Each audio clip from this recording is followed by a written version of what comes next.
పెళ్ళైనా పండగైనా వేడుక ఏదైనా పట్టుచీరల ప్రత్యేక వేదిక వారాహి సిల్క్స్.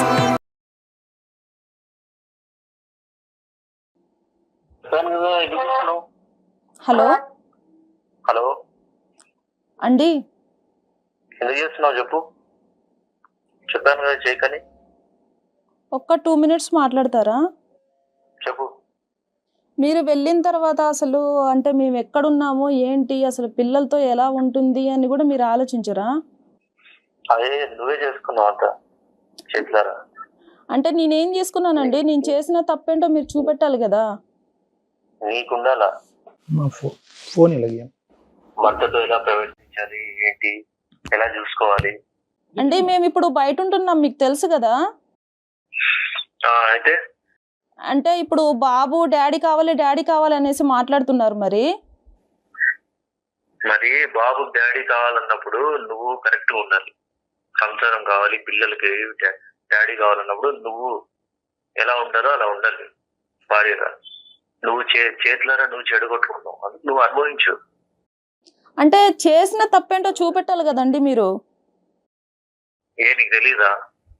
అదే ఏం చేశాను? సంవత్సరానికి నేను ఉండేది 3 నెలలు. ఆ 3 నెలలు ఎలా బిహేవ్ చేస్తాను ఏంటి నీకు తెలీదా? ఎట్లా చేసుకున్నావు? సరే, మీరు కొట్టిన దెబ్బలు మొత్తం ఒంటి పైన ఉన్నాయి, మరి వాటి గురించి మీరేం మాట్లాడరా? అయితే తప్పు చేస్తే అంటే నువ్వు చేసిన తప్పులు మాత్రం నీకు కనపడవు. నేను కొట్టిన దెబ్బలే నీకు కనిపిస్తాయా? ఎవరు ఏ వైఫ్ అండ్ హస్బెండ్ కొట్టుకోరా? అదే తప్పేం చేశానో చెప్పండి. మీకు అక్కడ ఫ్రీగా బాటిల్స్ ఇస్తున్నారు, అవి తీసుకొచ్చేసి నా మీద ప్రయోగం చేయడం స్టార్ట్ చేస్తున్నారు, అంతే కదా. అరే ఫ్రీగా బాటిల్ ఇస్తున్నారంటే గవర్నమెంట్ ఇస్తున్నది. అవును, టైం పాస్ కోసం అనేసి నేను ఒకదాన్ని దొరికాను. మేబీ ఒకవేళ నీ లవర్ లాగా అంత అందంగా నేను ఇప్పుడు లేకపోవచ్చు, 2 పిల్లల్ని కన్నాను కదా ఇప్పుడు. ఎవరు నీకు లవర్ ఉందని చెప్పింది? నీకు ఎందుకు లవర్ ఉందని మీ ఫోన్ లో చూస్తే తెలుస్తుంది కదా చాటింగ్. ఏం తెలుస్తుంది? మీరు ఆల్రెడీ వేరే అమ్మాయితో మాట్లాడడం నేను చూశాను.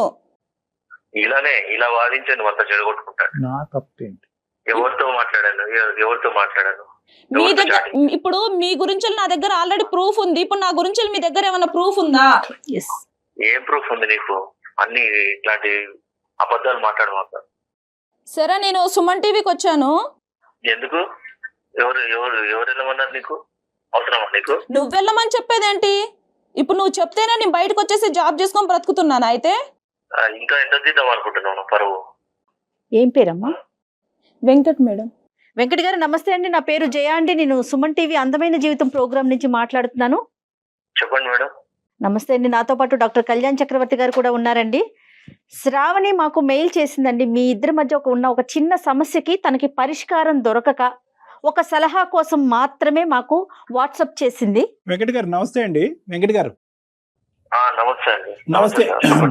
మీరు పనిచేసే సంస్థకి, మీరు చేసే సర్వీస్ కి వృత్తికి, దేశానికి మీరందరూ చేసేటటువంటి ఈ పోరాటానికి శతకోటి వందనాలు. Thank you very much. దాని గురించి ప్రధానంగా అంటే ఎందుకంటే thank you so much sir. Venkat గారు, ఇక్కడ ఇప్పుడు మీరు చేసే వృత్తి ఎంత పవిత్రమైనటువంటిదో, మీరు చేసేటటువంటి పనులు అంత పాపమైనటువంటి పనులు మీరు ఇంట్లో చేస్తున్నారనేది మీ భార్య ఇక్కడ చెప్పడం వల్ల మీ కాల్ తీసుకోవటం జరిగింది.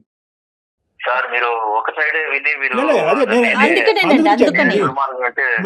కాదు వెంకట్ గారు, అందుగురించే నేను ఇలాంటి పనులు ఏం చేస్తానో ఏంటి వెంకట్ నేను చూసానని నేను అన్నట్లే, మీ భార్య చెప్పిందని అన్నాను. Get the clause very correct. ఇక్కడ మీకెవరో వ్యవహారం ఉంది అని ఆ అమ్మాయి ఇప్పుడు గట్టిగా మాట్లాడటం అనేది, ఓపెనింగ్ స్టేట్మెంట్ లో మాట్లాడటం అనేది రెండో వ్యవహారం, అది సెకండరీ వ్యవహారం. దాని గురించి తర్వాత మాట్లాడదాం. ప్రైమరీగా మాకు మీ దగ్గర నుంచి కావాల్సినటువంటి అంశం ఏంటంటే, ఈ అమ్మాయి చెప్పిన 2 things చెప్పిందండి. మెయిన్ ఏంటంటే కనుక వచ్చేది 3 నెలలే, వచ్చినటువంటి 3 నెలలు అతను అదే కార్యక్రమంలో తాగటం అనేటటువంటి కార్యక్రమంలోనే ఉంటాడు. సీసీటీవీ ఫుటేజ్ చెక్ చేయడంలోనే ఉంటారు. పాలవాడితోనో వంటవాడితోనో ఎవరితో మాట్లాడినా కూడా, వెజిటబుల్ మార్కెట్ వాడితో మాట్లాడినా ఒక అనుమానము, ఆ అనుమానం కాస్త ఇంకో విధంగా అయ్యి మమ్మల్ని మధ్యరాత్రులు పడుకోనివ్వకుండా చేసి మా మీద హింస చూపెట్టి కొట్టి ఇప్పుడు ఈ మధ్య కాలంలోనే కాలు ఎరగట్టడం కూడా జరిగింది. నాకు ఎవరూ సపోర్ట్ లేదు.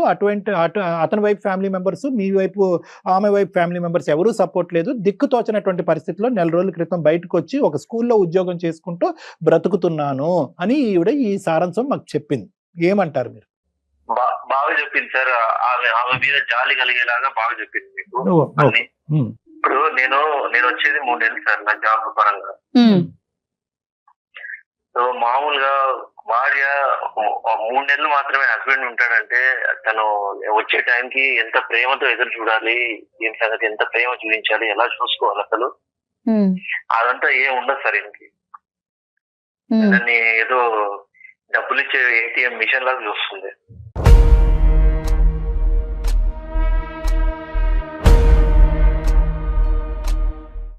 నేను రావడము అక్కడ ఇంటికి కావాల్సిన ఖర్చులకి డబ్బులు ఇవ్వడము, ఇంటికి సరిపడా అన్ని చూసుకోవడము, పిల్లల ఫీజులు కట్టడము. ఆ 3 నెలలు కూడా ఆమె ఫ్రెండ్స్ తో ఆమె మాట్లాడుకోవడం, ఆమె వాళ్ళ ఇంటి వాళ్ళ ఫోన్ లో మాట్లాడుకోవడము, ఆ పిల్లల్ని చూసుకోవడము, ఇదే సరిపోతుంది సార్. పిల్లలేగా అంతా 3 నెలలే ఉంటాడే. తనకి ఏం కావాలి, ప్రేమగా చూసుకున్నాము, ప్రేమగా మాట్లాడదాము అనేది ఏమి ఉండదు అసలు. Right, okay. నేను ఆ బాధతో కుమిలిపోయి నేను తాగుతా ఉంటాను ఆ 3 నెలలు కూడా. ఓహో. కానీ సీసీటీవీ ఫుటేజ్ ఏంటి సార్? ఇప్పుడు అది ఆ కార్యక్రమం చెప్పండి. ఇప్పుడు ఆవిడకి ఏదో ఉంది కాబట్టే బయటకు వచ్చేసింది అనేది మీ అమ్మగారు మాట్లాడేటటువంటి ఒక వాదన. మీరు కూడా ఆ వాదననే నమ్ముతున్నారు. ఒక్క మాట నాకు చెప్పండి, ఈరోజు సీసీటీవీ ఫుటేజ్ తాగటం వెనకాతల ఈ అమ్మాయికి వేరే సంబంధం, అక్రమ సంబంధం ఉందన్నది మీరు నమ్ముతున్నారా? ఆ ఆలోచన ఉందా మీ మనసులో? మీరు ఇంట్లో లేనప్పుడు ఆ అమ్మాయి క్యారెక్టర్ మీద మీకు ఏమన్నా ప్రశ్న ఉందా? అదొక్కటి నాకు చెప్పండి. లేదు సార్, పోయింది. ఎందుకంటే ఆమె ప్రవర్తన వల్ల ఆమె మీద నాకు నమ్మకం పోయింది సార్. ఏంటి ఆవిడ ప్రవర్తన? ఏం చేసింది? మీరు ఇంట్లోపల అర్ధరాత్రి ఉంటే ఆవిడ బయటకు వెళ్ళిపోతుందా బ్యాగ్ వేసుకుని? ఫస్ట్ ఆఫ్ ఆల్ అమ్మాయికి మామూలుగా ఫ్రెండ్స్ ఎవరు ఉంటారు సార్? ఆడవాళ్ళు ఉంటారు. ఈమెకేమో అంత మగవాళ్ళు ఫ్రెండ్స్ ఎక్కువ. సరే, మీ అమ్మ వచ్చేసి ఉన్నారు కదా, ఒక 2 months ఉన్నారు కదా మీ అమ్మగారు కూడా. మీ అమ్మగారు ఏం చెప్పారు అయితే? మీ అమ్మగారు రోజుకొకరిని తీసుకొచ్చుకొని ఇంట్లో ఉంటుందిరా అనేసి చెప్పారా? ఏమని చెప్పారు అయితే? పిల్లల్ని చూసుకొని బ్రతుకుతుందిరా అని చెప్తున్నారా? మీ అమ్మ ప్రత్యక్ష సాక్షి మీ మదరే కదా అని అడుగుతుంది మీ భార్య. దానికి సమాధానం చెప్పండి. అవునండి, మా మదర్ ఆమె వెనకాలే ఉండదు కదా, ఎక్కడికో మార్కెట్ కి పోతానంటుంది, బ్యూటీ పార్లర్ మార్కెట్ లోకి పోయేంత లోపే బాయ్ ఫ్రెండ్ వచ్చేస్తాడు, ఇంకా తర్వాత అతను వచ్చేసి సరసలాడేసి వెళ్ళిపోతాడా? ఆమె మార్కెట్ కి పోతే ఎవరైనా ఎంతసేపు పోతారండి? ఒక గంట, ఒక అర్ధ గంట పోతారు, గంట పోతారు. ఇక పోతుంది 3 గంటల సేపు తర్వాత వస్తుంది. అవునా? మీ అమ్మ ఇలాగే చెప్పిందా అయితే? మరి నేను మార్కెట్ కు పోతున్నారా, ఒక 1 hour అలా ఉంటున్నాను, ఆ 1 hour లో ఎవరు వస్తున్నారో ఏంటో తెలియదురా అనేసి చెప్పారా అయితే? అన్ని చూసుకోవడానికి, బాధ్యతలు చూసుకోవడానికి నేను కావాలి నీకు, నీ సరదాలు చూసుకోవడానికి నీకు ఫ్రెండ్స్ కావాలి నీకు. ఇంతే మేడం, ఏదన్నా కావాలంటే నేను తీసుకొచ్చి ఇచ్చానా, తినేసి ఉండు అంతే, నువ్వు నన్ను క్వశ్చన్ చేయొద్దు. మా అమ్మ వచ్చిందా, మా అమ్మ ఏమన్నా కూడా నువ్వు పడాలి, ఇంకా ఇంతే, ఇలాగే చూస్తాడు మేడం. మా మదర్ అయినా ఎందుకు నా సంసారం చెడగొట్టాలనుకుంటా సార్? మీరు అబ్బో మహాతల్లి, ఆవిడెందుకు చెడగొడద్దు కానీ అది కాదు నేను చెప్పేది. ఏంటంటే ఏం చెప్తుంది ఒక మీ మదర్కి మీకు పగలనక రాత్రనక భార్య ఫోన్ చేస్తే స్విచ్ ఆఫ్ చేసుకుని పెట్టుకుని మీరు భార్యకే 4 నెలల పాటు అందుబాటులో లేనటువంటి మీరు మీ మదర్ ఫోన్ కాల్ ఎలా ఎత్తున్నారు? ఆవిడ మీకు ఏమేమి న్యూస్లు ఇస్తుంది? ఈవిడ గురించి ఆవిడ ఏం చెప్తుందో చెప్పండి. మీ ఇద్దరిని విడగొడుతుందా కాపాడుతుందా భగవంతుడు చూసుకుంటాడు. ఆవిడ మీకేం చెప్తుందో చెప్పండి. ఉన్నదే చెప్తుంది సార్. అనుమానాస్పదమైన బిహేవియర్ ఉంది మీకు, ఎటో తిరుగుతుంది, ఎవరెవరితోనో మాట్లాడుతుంది. అక్కడ సీసీటీవీ కెమెరా, ఇక్కడ మీ అమ్మ సరిపోయారు. సరే, ఇప్పుడు ఇంకో పాయింట్, కాళ్ళు ఎరగొడతారయ్యా, భార్య కాళ్ళు ఎరగొడతారయ్యా. నువ్వు మనిషివా? ఇంకో మాట అడగను నేను. నువ్వు కాళ్ళు ఎరగొడతావు మీ భార్యని? కొట్టడం అంటే కొట్టే పరిస్థితి ఆమె తెచ్చుకుంది సార్. అదే ఏంటది? కావాలని ఎవరు ఊరికి కొట్టలేదు. ఏంటా పరిస్థితి? అంత ఎరగొట్టే పరిస్థితి ఏంటి సార్? అయ్యో, ఎట్లా ఎదురు మాట్లాడుతుందండి, ఎట్లా ఆర్గ్యుమెంట్ చేస్తుందండి. అలా కాదు, ఏదో గీసుకుందంట ఆవిడకి. గీసుకోకూడని చాట ఎక్కడో గీసుకుందంట. అదేంటో ఆవిడ చెప్తారు, మేము చెప్పలేము అది. అదే సార్, ఏ దెబ్బలు ఎలా తగులుతాయి, ఎందుకు తగులుతాయి, ఎలా అవుతాయి అనేది కొంచెం నాకు కూడా కొంచెం కామన్ సెన్స్ అనేది ఉంటది. ఇక్కడ కాలుకి లోపల చువ్వ గీసుకుపోయింది సార్. సో తర్వాత నేను అది పసుపు పెట్టుకుందాం అని చెప్పేసి పెట్టుకుంటున్నాను. ఓహో, ఏం చేస్తే చువ్వ గీరకపోయిందో నాకు తెలియదా అని చెప్పేసి మాట్లాడుతున్నాడు. అది అంటే చువ్వ గీసుకున్న దానికి మీరు అదేదో రొమాంటిక్ గా దాన్ని వర్ణించారంట. ఏంటి అది నిజమేనా? అక్కడ చువ్వ గీసుకుందా లేదంటే ఇంకేమైనా జరిగిందని మీ అనుమానమా?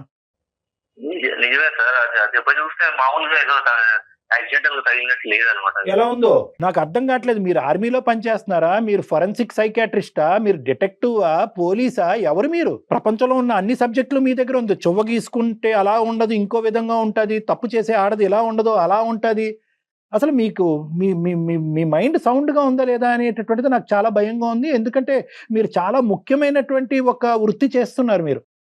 అవును సార్, ఇప్పుడు ఆమె ఆమె బిహేవియర్ ని బట్టి ఆమెకు తెలుస్తుంది ఏ సార్ బిహేవియర్ ఎవరికైనా అండి? మీరు ఎలా ఏం ఉంటుంది. చూసారని ఒక్క ప్రూఫ్ చెప్పగలిగారా? డాక్టర్ గారు ఇందా నుంచి అడుగుతున్నారు, మీరు ఏం చూశారు? మీరు ఊహించుకుంటున్నారు. మీ అమ్మగారు దానికి ఆజ్యం పోస్తోంది, పెద్ద ఆవిడ తల్లి. నమస్కారం ఆవిడకి. ఆమెకు ఉన్నంత తెలివి లేదు మేడం నాకు. ఆమె ప్రూఫ్ లేకుండా చేస్తారు తప్పులన్నీ. ఓ అది కూడా కానీ మన కళ్యాణ్ గారు అంటే సీసీటీవీలో ఎడిట్ చేస్తుంది. మీరు అక్కడ ఉద్యోగమే చేస్తున్నారా, ఈ సబ్జెక్ట్ మీదే ఫోకస్ చేసి అక్కడ తగలెడుతున్నారా? నాకు అర్థం అర్థం కావట్లేదు. కాదు. ఇప్పుడు సీసీటీవీ ఎడిట్ చేసేసి ఫుటేజ్ల్లో కూడా తప్పులు చూపెడుతుంది ఆవిడ. ఏ ఆధారాలు ఏమీ లేకుండా చూస్తుంది. ఇక్కడ మీకున్న ఎవరికైనా పెళ్లి చేసుకుంటానే అనుమానం ఏం రాదు సార్. పెళ్లి చేసుకుంటానే ఎవరైనా నా భార్య మంచిదనే అనుకుంటారు. క్లాస్మేట్స్ అని చెప్తుంది. ఎవరెవరో అబ్బాయిలు కాల్ చేస్తారు. ఎవరంటే క్లాస్మేట్స్ అని చెప్తారు. ఎవరమ్మా ఎవరు కాల్ చేస్తారు నీకు? క్లాస్మేట్స్ మీరు నిజం చెప్తున్నారా? మీరు నిజం చెప్పండి. లేదు సార్, మీకు ఎవరైనా మీ ఫ్రెండ్స్, పాత ఫ్రెండ్స్ ఎవరైనా క్యాజువల్ గా కాల్ చేస్తే తను ఏమైనా అపార్థం చేసుకుంటున్నారా? లేదు, నాకు నా హస్బెండ్ తప్ప నాకు ఇంకొక ప్రపంచమే ఉండదు. అతను ఎప్పుడు వస్తారు అన్నది మాత్రమే నా మైండ్ లో ఉంటది తప్ప నాకు ఇంకొకటి ఏమీ ఉండదు మేడం. నేను ఒకవేళ అతను చెప్పింది నిజం అనేసానని అనుకుంటే, ఇప్పుడు నాకు నిజంగా బాయ్ ఫ్రెండ్సే ఉన్నారు అనుకుంటే నేను ఇంత దూరం రావాల్సిన అవసరం లేదు కదా మేడం. మరి కాల్ డేటా గానీ అవన్నీ తీద్దాము, దానికి మీరు రెడీనా? Ready madam. నేను చెప్పండి. ఆవిడ కాల్ డేటా అవన్నీ తీపిస్తామండి. మళ్ళీ వాయిస్ రికార్డింగ్ అవన్నీ తీయించుదాము, విందాం. మరి అప్పుడేం చేద్దాం? తీయండి, మీకే తెలుస్తుంది. తీస్తే మీకే తెలుస్తుంది. అట్లాగే మరి మీది కూడా తీయాల్సి ఉంటుంది. సరే తీయండి, నాది తీయండి, ఆవిడ కూడా తీయండి. అలా అంతా కాదయ్యా, ఏమయ్యా ఇదంతాని? ఆవిడ 2 సార్లు పోలీస్ స్టేషన్కి వెళ్ళింది. ఓకే, ఆవిడ ఇప్పుడు ఏమంటుంది? నేను మా ఆయనతో తెగదెంపులు చేసేసుకుంటాను, వేరే వాడితో వెళ్తానని అనట్లేదు. నా కుటుంబాన్ని, నా మొగుడిని మార్చి నాకు ఇవ్వండి అని పిల్లల అంటుంది. కోసం మేము కలిసి ఉంటామనే మాట్లాడుతోంది తను. ఎందుకు మీరేమంటారు? ఎందుకు రోడ్డుకి ఎక్కుతారు? ఎందుకు మీరు? తీసుకోవడానికి బాధ్యతలు తీసుకోవడం నేను కావాలండి. సంసారం చేయడానికి అవసరం లేదు నేను. సరే, నీ పిల్లలు కూడా నీకు అవసరం లేదా? అయితే చిన్నోడికి మీరంటే చాలా ఇష్టం, మీకు ఆ విషయం తెలుసు కదా. వాడి పోలికలు కూడా అచ్చం మీలానే ఉంటాయి. మరి వాడు డాడీ కావాలి అనేసి అని అంటున్నాడు. మరి దానికి ఏమైనా సమాధానం చెప్తారు అయితే? అవును, మరి ఆ బుద్ధి నీకు ఉండాలి. డాడీ కావాలి అన్నప్పుడు, పిల్లలకి డాడీ కావాలి అన్నప్పుడు నువ్వు ఉండాలి. డాడీకి ఎలా చూసుకోవాలి భర్తని. ఒకే పాయింట్. ఇక్కడ ఆవిడ 2 పిల్లలతో పాటు బయటకు వచ్చింది. ఎందుకు వచ్చింది? అటో ఇటో పారిపోవటానికి రాలేదు. అట్లీస్ట్ ఏంటంటే నేను బయటకు వస్తే కనుక నా అవసరం ఏంటి, ఈ కుటుంబం ఏంటి, ఈ పిల్లల అవసరం ఏంటి అనేది నీకు తెలుస్తుంది అనే ఉద్దేశంతో. ఇప్పుడు కాస్త ఎలా అయింది? ఆవిడ బయటకు వచ్చినందుకు తప్పు చేసావు కాబట్టి, వేరే వ్యవహారం నడిపిస్తున్నావు కాబట్టి నువ్వు బయటకు వచ్చినట్టుగా మీ అమ్మ నీకు ఇది ఇంజెక్ట్ చేస్తుందా? ఆవిడ చాలా డేంజరస్. ఫస్ట్ ఆవిడ మాట తీసి పక్కన పెట్టండి సార్. ఆవిడ ఒకటే కాదు సార్, ఇంకా ఉంటారు కదా సార్ నాకు వెల్ విషర్స్, వాళ్ళు వీళ్ళు చెప్తారు కదా సార్. ఏమని చెప్పారు వెల్ విషర్స్ మీకు? ఏ వెల్ విషర్ చెప్పాడు చెప్పండి. ఆ ఫోన్ కాల్ కూడా సార్ నార్మల్ కనిపించడానికి, అనుమానాస్పదం కనిపించడానికి తేడా ఉండదు సార్. లేదు, మీరు ఊహించుకున్నంత, మీ ఆలోచించినంత, మీరు అనుమానాన్ని డిఫైన్ చేసినంత విధంగా ఒక ఆడపిల్ల ఎంత లెవెల్లో ఒక బయట ఉన్న కూరగాయలవాడితోనో, రోడ్లు ఊడ్చుకునేవాడితోనో మాట్లాడాలనేది మీరు డిఫైన్ చేసినంత ఇదిగా నేను నా వృత్తిలో ఎవరిని చూడలే. ఇంటర్నెట్ సెంటర్ లో కనిపిస్తుంది. అమ్మో ఇంటర్నెట్ ఇవన్నీ ఇంకా చెప్తున్నాను కదా. మీరు అల్లుకుంటూ పోతే కనుక దీనికి ఆది మధ్య అంతం అనేది ఏమీ లేదు. బాబు వెంకట్, నీ రూల్ బుక్ ప్రకారము ఏ ఆడపిల్ల ఉండలేదు. నెంబర్ 1, ఏ కుక్క పిల్లనో ఏ పిల్లి పిల్లనో తెచ్చుకుంటే అది ఏమైనా నీ మాట వింటదేమో కానీ, నువ్వు చెప్పినటువంటి ఈ రూల్ బుక్ ప్రకారం ఏ ఆడది ఉండలేదు. ఈ అమ్మాయి 6 సంవత్సరాల పాటు ఈ నరకాన్ని అనుభవిస్తూ అక్కడి వరకు ఉంది అంటే కనుక ఆ అమ్మాయికి హ్యాట్స్ ఆఫ్. ఇప్పుడు నువ్వు మారి, నీ ఆలోచన శైలి మారి ఆ అమ్మాయితో పాటు ఉంటావా లేదంటే ఆ అమ్మాయిని ఢిల్లీ పట్టుకుపోతావా, నీ దగ్గరే పెట్టుకుంటావా నీ పిల్లల్ని, నీ కుటుంబాన్ని? ఇది ఒక ఆప్షను. అక్కడ పంపించడం కూడా భయంగా ఉంది మాకు. కానీ ఈ 2 ఆప్షన్స్ ఉన్నాయి. ఏం చేద్దాం? అంటే అమ్మాయి చేతుల్లోనే ఉంటుంది సార్. అమ్మాయి చేతుల్లోనే ఉంటుంది. ఉండాలి, సంసారాన్ని ఎలా నిలబెట్టుకోవాలి అనేది ఆ అమ్మాయికి ఉంటే అప్పుడు నేను నా సంసారాన్ని ఇద్దరి వైపు ఉండదా? అమ్మ శ్రావణి, ఇంక అతనితో మాట్లాడేది ఏమీ లేదమ్మా. నువ్వేం చెప్తావు అనేది మేము వినడానికి రెడీగా ఉన్నాం.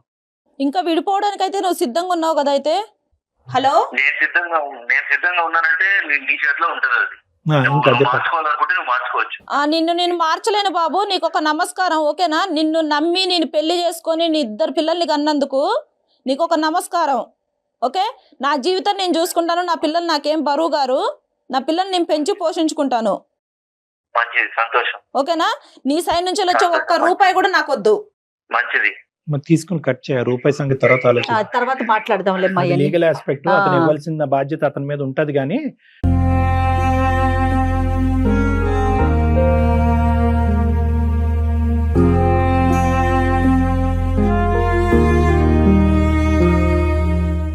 ఒక కుటుంబం ఇలా విడిపోతుందంటే ఎంత బాధగా ఉంటదమ్మా. అసలు ఆ పిల్లలు అన్యాయం అయిపోయారమ్మా. అమ్మా ఇంకా నువ్వు ఎలాగా బయటకు వచ్చావు, బయటకు వచ్చినప్పుడే 90% నీ జీవితం ఎలా ఉండాలన్నది నువ్వు డిసైడ్ చేసుకునే బయటకు వచ్చావు అన్నది మాకు అర్థం అవుతుంది. ఎటొచ్చి ఏంటంటే ఒక్కసారి వెనుదిరిగి నేను తీసుకున్న నిర్ణయం కరెక్టా కాదా అని చెప్పి ఒక పెద్ద మనుషుల దగ్గరికి వెళ్ళి మాట్లాడదాని ఉద్దేశంతో నువ్వు మా దగ్గరకు వచ్చావు అన్నది అర్థమైంది. నీ అనుమానం ఏదైతే అది పూర్తిగా నిరూపించబడిందమ్మా. అంటే ఏంటంటే ఈ మనిషి ఎప్పటికన్నా మారుతాడా లేదా అనేది ఈ రోజు ఇక్కడ నిరూపింపబడింది. అతనికి ఎక్కడో కూడా కనికరం కానీ, ఒక ఆలోచన కానీ, ఒక బాధ కానీ, ఒక బాధ్యత కానీ, ఇటువంటి సెంటిమెంట్స్ ఏవీ లేవు అనేది ఈ రోజు మా సమక్షంలో కూడా తేలిపోయింది. కాపురం కంటే ప్రాణం గొప్పదమ్మా. నేనేమనుకుంటా అంటే నీ ప్రాణం, నీ పిల్లల ప్రాణం మేము అందమైన జీవితం ద్వారా కాపాడాం అనేటటువంటి ధైర్యంతో చాలా గౌరవంగా నిన్ను ఇక్కడి నుంచి పంపిస్తున్నాము. నువ్వు కూడా అదే ధైర్యంతో నువ్వు బతకాలని మేము కోరుకుంటున్నాం. ఎందుకంటే మీకు ఇప్పుడు ఎలాంటి సపోర్ట్ కావాలన్నా మేము ఉన్నాం. మేము ఇస్తాం, మేము సపోర్ట్ ఒకటి ఇస్తామా. రెండోది ఏంటంటే కనుక ఇప్పుడు ఈ నిర్ణయం తీసుకోవడానికి నీకు 50% ధైర్యం అంటే కనుక బయట సమాజంలో ఇద్దరు పిల్లలతో బతకడానికి నీకు 100% ధైర్యం కావాలి. కావాలి. ఎందుకంటే ఆ మనిషి ఇక్కడతో ఆగడు. ఈ సీసీటీవీ ఫుటేజ్లను, ఇంటర్నెట్లను అని చెప్పి ఈ కథని ఇంకో లెవెల్కి తీసుకెళ్లి 4 చోట్ల ప్రచారం చేయడానికి ట్రై చేస్తాడు. కాబట్టి అవన్నీ పట్టించుకోకుండా అవన్నీ ఒక చెవుతో వినేసి అతను చేసినటువంటి నరకాన్ని నుంచి నువ్వు బయటపడి నీ ప్రాణం, నీ పిల్లల ప్రాణం కాపాడుకున్నావు అనేటటువంటి ఒక్క కాన్సెప్ట్తో నువ్వు బయటకెళ్ళి ధైర్యంగా నీ కాళ్ళ మీద నువ్వు నిలబడు.